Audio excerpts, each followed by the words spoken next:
Jadi minggu lalu gue dapat satu DM dari satu followers gue di Instagram dan really appreciate karena kasih feedback. Dia bilang kalau misalkan bisa nggak bikinin video yang bener-bener komprehensif, ada studi case-nya, ada tulis-tulisannya misalkan di papan ya atau di whiteboard, dan bisa kasih lihat visualnya supaya untuk pemula seperti dia itu bisa lebih mudah untuk ngertinya. Karena sebelumnya kalau kalian tonton video-video di channel YouTube ini, ya udah gue nyalain kamera, gue ngomong unscripted, gue cuma ngomong apa yang ada di isi kepala gue. Ya mungkin bagi sebagian orang bisa dimengerti, tapi bagi sebagian yang lain ya mungkin agak susah ya, karena gue nggak pernah jelasin benar-benar secara detail. Misalkan kita ngomongin tentang psikologi, kita ngomongin tentang money management, kita ngomongin tentang how to trade, bikin sistem trading, backtest, forward test, tapi nggak ada yang benar-benar detail gue tulisin satu-satu, itu belum ada. Dan gue appreciate banget untuk feedbacknya. Jadi gue akan mulai di video kali ini, gue akan mulai coba share screen seperti ini ya. Ini bukan papan tulis ya, cuma nih kayak gue di iPad aja karena biar gampang, dan ini gue shoot, gue taruh di meja. Dan harapannya bukan untuk kalian, bukan enjoy ya, tapi untuk kalian bisa bener-bener dapetin serap ilmunya. Jadi kalau kalian rasa ini, oh gue udah ngertiin segala macam, udah skip aja, gak usah buang-buang waktu untuk tonton video ini. Tapi kalau kalian berasa, oh ini ada something yang gue belum ngerti, gue bisa learn something dari video ini yang tadinya gue belum tahu, gue jadi tahu, nah kalian bisa tonton sampai habis. Hari ini kita akan bahas ya mengenai trading modal 100.000 ya. Jadi 100.000, salah, $100 ya. Jadi trading modal $100. Nah, bisa apa enggak? Jawabannya ya pasti bisa, karena banyak orang yang trading pakai modal $100. Gue pribadi pun sampai sekarang kalau misalnya mau challenge iseng masih trade pakai $100, bisa profit gak? Bisa. Tapi kalau misalkan gue sering bikin video juga, gue sering bilang kalau ditanya mengenai modal ideal ya, gue selalu bilang itu di range 500 sampai $1.000, bukan di $100. Jadi which is kalau misalkan kalian udah punya uang nganggur nih, uang dingin misalkan 100 juta ya, kalian punya uang dingin misalkan 100-200 juta, kalian mau sisihkan misalkan coba 500 sampai $1.000, which is sekitar, kalau $1.000 itu floating rate 16 jutaan, kalian mau coba untuk trade, itu sangat amat ideal. $100 apakah bisa? Jawabannya bisa, tapi ideal atau enggak kita akan bahas di video ini. $100 itu kan kalau misalkan fixed rate 10.000 ya, berarti itu kan 1 juta ya in rupiah. Kalau misalkan floating rate ya pakai kurs sekarang berarti sekitar 1,64 juta rupiah. Uang yang mungkin bisa gue bilang ya nggak terlalu besar gimana kalau kita ngomongin ini, sekali lagi bukan nggak 1 juta ini besar, kalau misalkan untuk sekali makan ya besar. Tapi kalau misalkan untuk modal trade ya modal yang sebenarnya nggak gitu besar gimana. Dan sebenarnya kalau misalkan kita ngomongin ini dulu deh, ini kan kalau faktor trading itu ada banyak ya. Ada, kita punya SOP, kita punya strategi, kita punya sistem, kita punya psikologi, dan kita punya money management. ini kalau ditanya ya, kalau dipraktekkan di $1.000 sama dipraktekkan misalkan di $100, lebih gampang yang mana? Gua akan jawab jauh lebih gampang dipraktekkan di yang $1.000. Ini akan jauh lebih susah. Kenapa? Nah, ini kita akan bahas. Yang pertama, kalau kita trade dengan modal $100, itu pilihan pairnya terbatas. Kenapa pilihan pairnya terbatas? Karena yang pertama, kalau misalkan kita ngomongin trade di MT5 ya, kita ngomongin ada komoditinya, ada gold, ada index, ada Nasdaq, ada komoditi, ada gold, ada oil, habis itu forex, ada euro USD, habis itu crypto, ada bitcoin, segala macam. Misalkan kita ambil deh, kita dengan modal $100, kita kan pasti pakai size yang paling kecil. Kita pakai size 0,01 lot yang paling kecil. Kalau misalkan kita ngomongin 0,01 lot ini di gold, di oil, sama di misalkan contoh ya euro USD, forex ya, ini tuh sangat amat berbeda. Maksudnya bedanya gimana nih? Padahal kan ini kalau secara lot kan sama nih, 0,01 lot, kita buka size paling kecil. Sangat amat berbeda kayak gini. Ini gue akan langsung pakai MetaTrader ya. Gue akan langsung screen record aja MetaTradernya biar kalian dapat gambaran. Nah, ini contoh di euro USD. Misalnya gue bikin plan seperti ini ya. Gue buy di sini dengan stop loss di sini, ini $1, dengan take profit di sini. Misalkan seperti ini plannya. Ini stop lossnya $1, take profitnya $3. Ini time frame 15 menit. Ini untuk euro USD 0,01 lot. Tapi ketika gue misalkan lihat di gold, ini time frame yang sama ya, 15 menit. Misalkan gue mau ambil posisi buy, gue buy limit misalkan di sini ya, stop lossnya kurang lebih misalkan di sini ya, time frame yang sama dengan take profit di sini misalkan. Ini gue ngasal aja ya bikin trading plan ya, jangan sampai nanti kalian trading asal-asalan gini. Ini gue cuma contoh. Nah, ini kalian lihat nggak di sini nih? Nggak kelihatan, karena nih kelihatan nih. Risk untuk 0,01 lot ya, yang tadi kalau misalkan kita lihat di time frame yang sama, euro USD tadi ada di sekitar $1. Di time frame yang sama 15 menit, size yang sama ya, plan seperti ini, risknya $8,13. Padahal kalau kita lihat di sini kita pakai size yang sama, habis itu kita pakai time frame yang sama dengan trading plan ya di time frame 15 menit, tapi jauhnya ini bisa berapa kali lipat nih? Bisa sekitar hampir 6 kali lipat beda risknya. Kenapa bisa seperti itu? Ya karena 0,01 lot di gold, ini gue nggak bahas bahas tentang tips apa segala macam, nanti kalian jadi makin pusing perhitungannya, karena gue dedikasiin video ini untuk pemula. Cuman yang di sini kalian bisa lihat, ini yang oil kita nggak bahas nanti kebanyakan kalian pusing. 0,01 lot di gold itu jadi size yang cukup besar. Kalau kita compare ke EU ya, Euro USD, 0,01 lot di Euro USD itu jadi sangat amat kecil. Mau kalian pakai time frame sama-sama 1 jam, 4 jam daily misalkan atau weekly, itu juga keluarnya akan sama. Ketika kita buka 0,1 lot misalkan atau 1 lot di Euro USD di compare dengan 1 lot di gold, itu sangat amat jauh berbeda. Dan di sini permasalahannya adalah apakah risk 8 dolar ini besar? Secara nominal sebenarnya enggak. Kalau di akun misalkan 1000 dolar kan, misalnya 1000 dolar ya, akun kalian. Terus kalian risk tadi di goldnya berapa? 8 dolar ya, misalkan 8 dolar. Ya ini nggak even sampai 1%. Karena kan 1%-nya itu kan 1%-nya dari 1000 dolar itu 10 dolar. Berarti kalau misalkan mau plan yang tadi kita pakai di akun 1000 dolar bisa nggak risk 8 dolar? Ya fine-fine aja. Atau misalnya mau bukanya 002 ya, risknya jadi berarti kali 2 jadi 16 dolar pun masih oke-oke aja untuk akun 1000. Tapi kalau misalkan kita ngomongin di akun 100 dolar ya, kita ngomong di akun 100 dolar, kalian entry tadi gold ya, kalian entry 0,01 dengan risk misalkan tadi 8 dolar ya, berapa? 8,13 dolar. Berarti itu udah sekitar 8%. 8% dari kalian punya modal 100 dolar ini. What if kalau misalkan kalian rugi beruntun? Misalkan kalian rugi 8 dolar, kalian rugi 10 dolar, kalian rugi misalkan 7 dolar ya, kalian rugi lagi misalkan 5 dolar ya. Habis itu kalian misalkan rugi 10 dolar, kalian rugi lah ya, misalkan rugi berkali-kali lah, misalkan 6 kali ya. 10 ini 25, 30, 40, 50 ya. Berarti total rugi 50 dolar. Akun kalian yang tadinya 100 dolar berarti di sini sisa 50 dolar. Ketika akun kalian ini sisa 50 dolar ya, drawdown 50%, untuk balikin ke 100 dolar ini butuh kenaikan 100%, 50 ke 100. Dan pertanyaannya, untuk dapatin bigger portfolio 100%, 50 ke 100 dolar, susah nggak? Sangat-sangat susah. Jadi pas udah kayak gini, psikologinya pasti udah rusak ya, pengennya revenge ya, nanti pengen cepet-cepet recovery, jadi nggak rasional dan lain sebagainya. Akhirnya trading kalian ya jadi rusak, jadi hancur. Karena apa? Karena ya money management ini. Sebenarnya 0,01 itu udah size yang sangat bagus, udah size yang kecil. Tapi karena misalkan di satu trade plan seperti yang tadi 8 dolar, udah susah gitu, langsung tergerus banyak. Itu yang pertama, mengenai pilihan pair. Lalu masuk yang kedua, time frame yang kita gunakan atau holding period atau style trading, itu kita nggak bisa dipakai semua di akun 100 dolar. Maksudnya gimana? Misalkan tadi kan kita kasih contohnya Euro USD di time frame 15 menit. Ya mungkin itu cuman intraday trading lah, holding period itu cuma 3 jam ya, atau cuma 2 jam, cuma sebentar, atau even scalping. Tapi kalau kita mau ngomongin misalkan style trading itu kan ada swing play. Tulisan gue jelek ya, maaf ya, emang begini. Semoga bisa dibaca. Misalkan kita mau main swing play pakai time frame misalkan daily ya, kita mau pakai time frame daily. Nah misalkan kita mau swing play pakai time frame daily, misalkan tadi ini gue screen record lagi nih, kita contoh ambil lagi misalkan di Euro USD. Nah ini misalkan di Euro USD ya, kita pakai time frame daily. Oke, ini kita pakai time frame daily seperti ini. Misalkan gue mau buy nih ya, gue mau buy ini pakai size yang paling kecil nih, 0,01 ya. Misalkan gue mau buy di sini, gue mau SL-nya di sini ya. Habis itu gue mau take profit-nya di sini. Ini pakai daily ya, pakai daily. Nah ini, gue buka size yang paling kecil 0,01. Ini di time frame daily. Gue plan-nya mau stop loss di sini, take profit di sini. Secara plan, secara risk and reward ya, risk and reward ini masih 1/4, risk 20 dolar, take profit 81 dolar, masih sangat ideal. Nggak ada masalah dengan trade plan ini. Tapi masalahnya adalah modal kita 100 dolar bos. Ketika kita misalkan masukin trade plan ini dan kita rugi, berarti risknya itu berapa? 21 dolar. 21 dolar. Artinya, kalau dari 100 dolar, ya, itu 21% dari kita punya account. Make sense nggak? Sangat nggak make sense. Makanya balik lagi tadi yang pertama, ya, ketika kita ngomongin mau trading pakai modal 100 dolar, yang pertama, pilihan. Udah tulisan gue jelek banget, ampun dah. Maaf guys. Yang pertama, pilihan pairnya terbatas. Kita nggak bisa sembarangan mau trade-nya misalkan Nasdaq, habis itu mau di gold, di oil. Kalau misalkan nggak memadai ya jangan dipaksa. Pilihan pairnya terbatas. Yang kedua, time frame yang digunakan atau swing play misalkan holding period terbatas. Kita jadi susah untuk punya pilihan. Oh kita mau swing nih, kita mau panjang nih segala macam. Kalau di 1000 dolar tadi kan risknya 20 dolar masih masuk 2%. Kalau di sini risknya jadi 20%, jadi gede sekali. Padahal udah size yang paling kecil. Jadinya pertama pilihan pairnya terbatas, kedua untuk swing play, untuk holding periodnya segala macamnya juga jadi terbatas.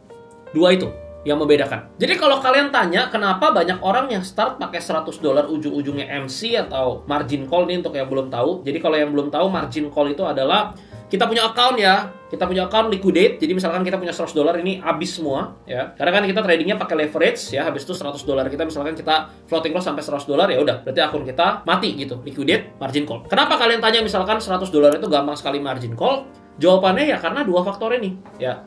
Kalian baca baik-baik, screenshot kalau bisa tulisan gue yang jelek ini. Yang pertama, mungkin kalian maksa dengan $100 maunya trade-nya di oil, maunya trade-nya di gold, maunya trade-nya di Nasdaq. Yang sekali rugi misalkan langsung tadi $5, $8, $10 ya. Rugi 3 kali, 4 kali, saldo udah sisa $60 ya. Kalian refund sekali pakai risk $30. Syukur-syukur bisa berhasil jackpot, akunnya jadi $200. Tapi ketika ini rugi lagi, saldo sisa misalkan $40, $30, akhirnya margin call. Yang kedua, kalian maksa mungkin main di time frame yang besar, di 4 hour, ya 4 hour. Kalian maksa main di daily, kalian maksa swing play. Akhirnya ketika udah nunggu lama, ternyata kena stop loss ya, akunnya langsung kena drawdown gede ya. Apalagi kalian masuk ke 3 plan misalkan, tahu-tahu pas lagi jelek gitu kan, tiga-tiganya kena stop loss $20, habis semua ya. Tadi kita kasih contoh itu pun di di Euro USD loh. Misalkan ini gua kasih contoh lain deh. Misalkan di gold ya. Ini kita hapus dulu yang tadi. Ini kita delete dulu. Misalkan di gold kita mau pakai time frame daily ya. Kita buy limit lah misalkan di sini ya. Habis itu kita stop loss misalkan di area sini gitu. Take profit, hilang. Take profit misalkan di sini. Nah, kayak gini. 0,01 lot loh guys. Tapi risknya berapa tuh? $112 udah keburu MC malah ya. Anggaplah di sini misalkan $95. Nggak masuk ya. Jadinya nggak bisa. Makanya kalau misalkan ditanya kenapa, ya tadi yang pertama gara-gara pilihan pairnya maksa, kedua gara-gara time frame ini digunakan mungkin terlalu tinggi, kalian maksa untuk swing play, holding periodnya yang sebenarnya nggak bisa untuk hold selama itu kalian maksa, stop loss-nya lebar, dan akhirnya MC akunnya. Karena ketika kita ngomongin mau trade-nya swing play di time frame besar, udah pasti SL atau risk-nya itu jadi jauh lebih besar. Misalkan tadi kita pakai time frame 15 menit ya, ini risk segini, ini reward. Ketika kita pindah misalkan ke 1 jam, ya itu kan candle-nya structure-nya semua berubah ya. Mungkin jadi begini, reward misalkan, ini risk. Ketika kita misalkan pindah lagi gitu ke yang time frame daily ya, otomatis risk-nya atau stop loss-nya jadi jauh lebih lebar lagi. Nah, itu yang terjadi. Makanya kalau misalkan pertanyaannya kenapa balik lagi soal MC ya tadi ya. Jadi 2 faktor ini yang kalian harus perhatikan, dan jangan maksa. Jangan maksa, jangan dipaksain. Kalau misalkan kalian udah buat misalkan sebuah trade plan, oke ini ada misalkan, ini gue nggak buka trading view dulu ya, ini gue pakai contoh aja ya. Misalkan ini udah ada pair yang lagi menarik nih, lagi uptrend line misalkan. Habis itu, wah kalian mau masuk nih misalkan, oh ini gambarnya begini. Nah ini misalnya begini, ini lagi ada bullish channel nih ya, misalkan lagi ada uptrend line. Kalian mau buat plannya misalkan seperti ini, entry ya. Habis itu misalkan di area sini take profit. Nah, di sini area stop loss nih misalkan. Misalkan ini di pair Euro USD EU. Kalian entry di sini, stop loss di sini misalkan risk-nya itu sekitar $2. Ini take profitnya misalkan $4. Akun kalian misalkan $100 tadi kan, akun $100. Wah, risk cuma $2 nih, cuma 2%. Menarik trade plan-nya. Mau entry? Silahkan entry. Tapi kalau misalkan contoh kalian lagi buat plan seperti ini risknya ternyata $5 nih, atau misalkan $7 deh. Ini risknya $7. Take profitnya misalnya dapat bisa $20 deh, gede misalkan. Kalian lihat, wah ini plannya menarik, tapi $7 itu ya, $7 itu adalah 7% dari kalian punya akun $100. Sedangkan kalian punya SOP, kalian manage money management, maksimal risknya itu misalkan cuman boleh 2,5%. Nah ini 7% nih, nggak masuk, terlalu besar. Apa yang harus kalian lakukan? Jangan trade di trade plan ini, cari plan menarik lainnya. Karena kan market terus bergerak, peluang selalu ada. Jadi kalau kalian merasa ini risk yang nggak masuk, jangan dipaksa. Jangan seperti ini ya, jangan seperti ini. Ini banyak orang yang melakukan ini juga. Misalkan gini. Nah, ini kan gini, misalkan. Nah, ini kalian entry di sini. Ini stop loss nih, stop loss. Harusnya di sini $7. Karena kalian berasa, wah ini risknya terlalu besar, nggak bisa, udahlah stop loss-nya gue tipisin aja, gue stop loss-nya di sini biar bisa stop loss $3. Nah akhirnya gara-gara kalian maksa ya, plan-nya jadi nggak ideal, kalian tipisin stop loss-nya karena kalian mau stick to SOP trading kalian, ke money management kalian, tapi kalian tetap mau entry, maksa entry karena SOP kalian kan nggak boleh nih, risk-nya $7, kalau $3 boleh. Jadi kalian akhirnya geser SL-nya ditipisin, dan ternyata harganya ini bergerak dulu ke sini, ya akhirnya baru terbang. Karena memang stop loss idealnya di sini, dan di sini tuh masih area buy malah sebenarnya. Tapi kalian maksa stop loss di sini karena kalian mau sesuai dengan SOP kalian. Nah, ini jangan dilakukan. Lebih baik yang tadi jangan trade dulu, cari setup yang lain. Atau enggak, ya udah, bisa jadi kalian jadiin area entry. Supaya di sini nanti kalau kalian entry di sini, ya di sini risk bisa jadi $3. Itu lebih baik. Jadi jangan sampai harusnya stop loss ideal di sini tuh kalian pindahkan stop loss-nya ke sini. Demi apa? Demi supaya $7 yang tadi berkurang jadi $3 dan kalian bisa entry. Biasanya ya kena stop loss. Karena kan itu memang area yang menarik untuk ya entry-nya gitu. Jadi kalau misalkan kalian paksa SL ditipisin, ya wajar sekali kena stop loss, habis itu ya terbang. Kira-kira seperti itu. Jadi saran gue ya cari trade plan yang sesuai dengan kalian punya SOP trading. Kalau misalnya nggak sesuai, baik tadi gara-gara time frame-nya, holding period-nya, atau misalkan gara-gara strategi tradingnya swing play, atau misalkan pilihan pair-nya. Kalau nggak cocok dengan SOP trading, nggak cocok dengan risk-nya, nggak cocok dengan MM-nya, jangan dipaksa. Kalau kalian maksa, ya bisa aja $100 misalkan jadi 200. $100 misalkan jadi 180 ya. Tapi nanti ketika lagi mengalami kerugian loss beruntun ya $200-nya balik lagi jadi misalkan $80. Nggak akan bisa konsisten. Kira-kira seperti itu. Nah, itu adalah kelemahannya menurut gua. Jadi kelemahan trade pakai $100. Jadi kalau ditanya bisa atau nggak bisa, jawaban gue tetap bisa, sampai sekarang pun masih bisa, tapi kalian harus punya SOP trading yang jelas, kalian harus tahu caranya, kalian harus paham money managementnya. Kalau misalkan kalian masih bandel-bandel lakuin hal-hal lain tadi ya, menurut gue nggak akan bisa konsisten. Kira-kira seperti itu. Nah, tadi kan gue bilang modal ideal itu kan sebenarnya lebih ke $1.000 ya, kalau menurut gue pribadi. Tapi pertanyaannya gini, kalau misalkan $1.000 kan kurang lebih 16.400.000 lah, ya. Kalau misalkan kalian punya uang 30 juta di rekening, gitu. Kalian pakai 16 jutanya untuk trading. Apakah wise? Jawabannya tidak. Ya. Jangan lakukan ini.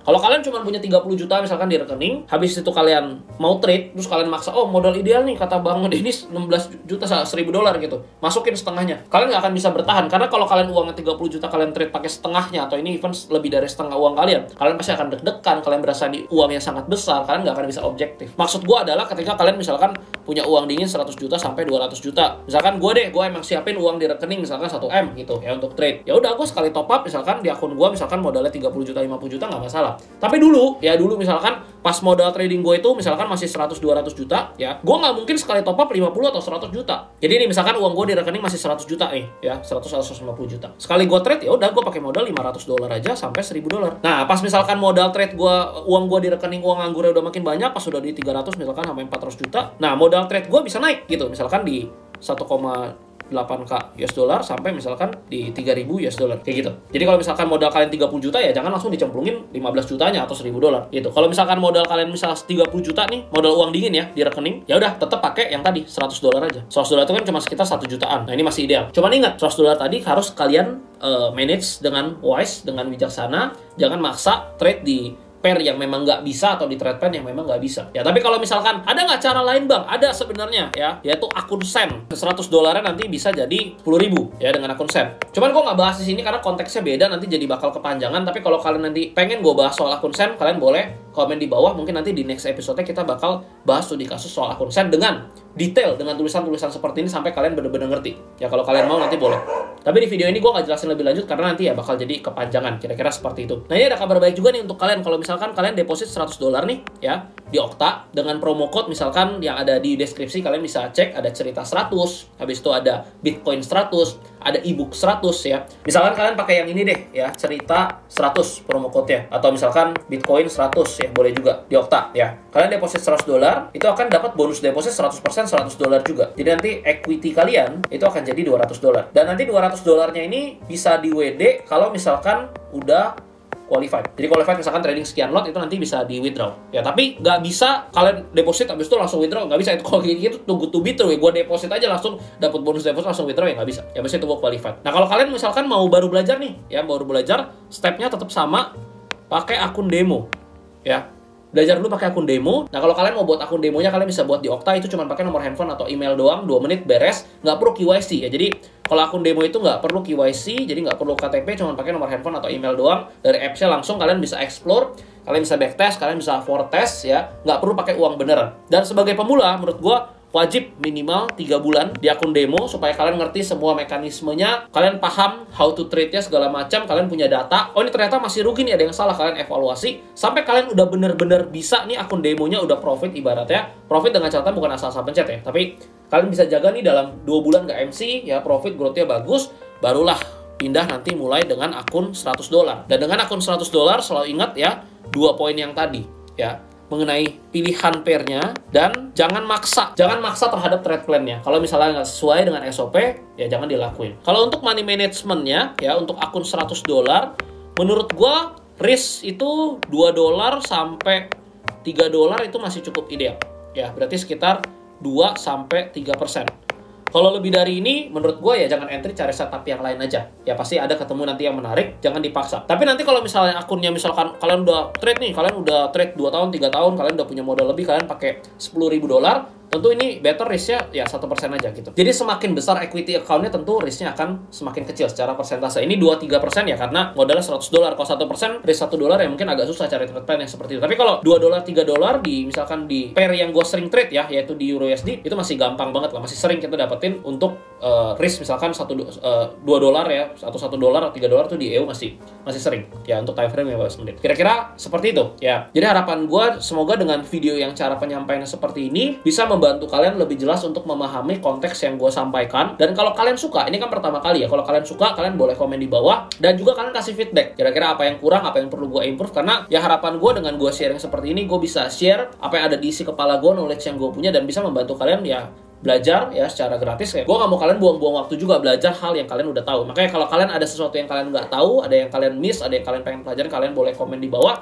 Dan satu hal lagi, kalau kalian belum join ke grup trading gratis Cerita Trading, itu nggak berbayar, nggak ada syarat, kalian tinggal klik aja itu langsung join ke grupnya. Linknya udah gue taruh di deskripsi, kalian bisa pilih yang ini ya, Cerita Trading. Join aja, di sana itu banyak sekali informasi-informasi seperti daily update, daily outlook, ada edukasi-edukasi yang mungkin gue belum sempat bikinin video di sini, itu setiap hari ada. Yaitu ada tim gue, analis gue, dan kalian bisa akses ya for free. Itu bentuk give back yang gue kasih ke community, harapannya bisa membantu kalian. Ya gue nggak tahu sampai kapan ya, selama gue masih semangat ya untuk trading dan bikin konten ya, mungkin gue akan kasih itu secara gratis ke kalian gitu. Tapi kalau misalnya one day gue udah nggak mau bikin konten, gue udah nggak mau muncul di publik, ya mungkin grupnya ya nggak akan gue lanjutin lagi. Tapi sekarang mumpung masih ada ya, silahkan kalian join karena it's for free. Nah, untuk kalian yang mungkin kurang suka belajar dari video seperti ini, ya kalian mungkin lebih suka belajarnya dari baca, itu gue punya ebook ya. Ebook totalnya itu ada 130 halaman ya, total ada 10 bagian. Nah, ebook ini tuh gue rangkum beserta semua studi case-nya, dari fondasi dasar, dari sistem trading, strategi trading, nanti ya bab satunya itu malah money management, risk management yang gue jadiin fondasi dasar. Itu udah lengkap banget untuk kalian belajar step by step beserta studi case ya, sampai ke nanti chart pattern, habis itu indikator segala macam, itu ada semua di sana. Jadi kalau kalian orang yang suka baca ya, menurut gue dengan harga segitu sangat worth it, cuman 149.000. Kalau kalian mau beli silakan ya, kalian klik ya di bawah, tapi itu cuma untuk beberapa orang lagi sih. Setelah itu harganya bakal balik ke harga normal. Tapi kalau misalkan kalian nggak suka baca, ya kalian lebih suka tonton video kayak gini, ya udah tontonnya video ini, nggak usah beli bukunya ya. Balik lagi terserah kalian ya. Kalau kalian berasa video ini bermanfaat dan lebih bagus daripada video-video sebelumnya, jangan lupa kalian like ya, dan komen di bawah. Kalau banyak komennya pada semangat, gue akan bikinin versi-versi lainnya dengan format seperti ini, dengan harapan supaya kalian jauh lebih gampang mengerti apa yang gue sampaikan dan kalian bisa belajar dengan lebih efektif di channel YouTube ini. Subscribe ya buat yang belum. Sampai ketemu, salam cuan.